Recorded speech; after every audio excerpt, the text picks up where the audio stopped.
Speaking of Donald Trump, in his interview with Fox News, it was rather hilarious for many reasons. Let's play the clip of this a portion of his interview. So we've freed it up. We've freed up this country so much. The miners and energy and the banking system's now coming to with Dodd-Frank, which is a disaster. We've freed up so much, and we're getting great credit for it. We have done so much for so many people.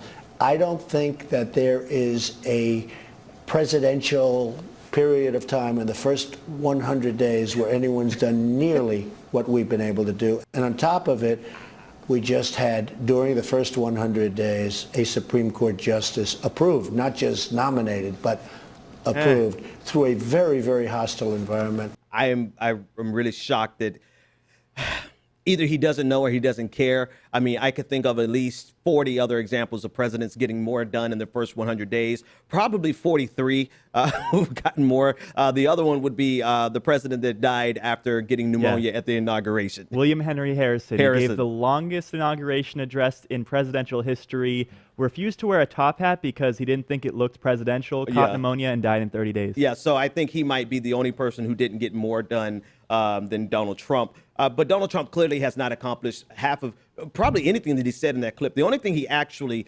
tangibly accomplished was the nomination and the confirmation of Neil Gorsuch, which only required the nuclear option. But it's not as if he didn't try. He pushed for the health care bill that would replace Obamacare. He pushed for a travel and refugee ban.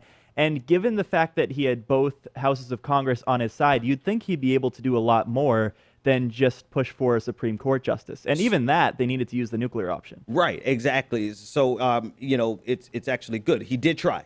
And some of the things that he tried were deemed unconstitutional, which is great for America and great for humanity. But in terms of legislation, he did more with the executive orders, which is hilarious with Republicans who always accuse President Obama of ruling by edict. But this is exactly what Donald Trump did. But in terms of legislation, he didn't get anything done. He has, at least on his website, his 100-day plan. He has 1, 2, 3, 4, 5, 6, 7, 8, 9, 10 pieces of legislation that he wanted to get passed, including the repeal of Obamacare, and he's gotten none of that done. And compare this to our most recent president, President Obama.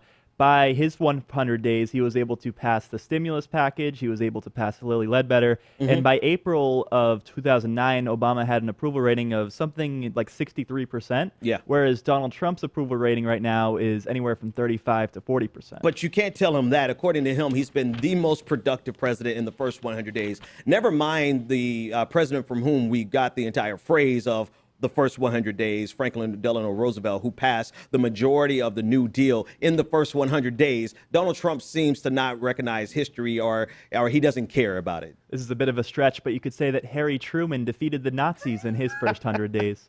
Compared to Donald Trump, who, you know, I don't know. Are we grading him on a curve? I think we're grading him on a curve. Like, so long as he doesn't destroy the planet in the first 100 days, he's going to be considered a decent president. It's just he doesn't deserve to be graded on a curve because, as I said, he has the entire government behind him. Yeah. He has majorities in both the House and the Senate, and now with Gorsuch on the court, he has an advantage there, too. Right, exactly, and he still can't get it done.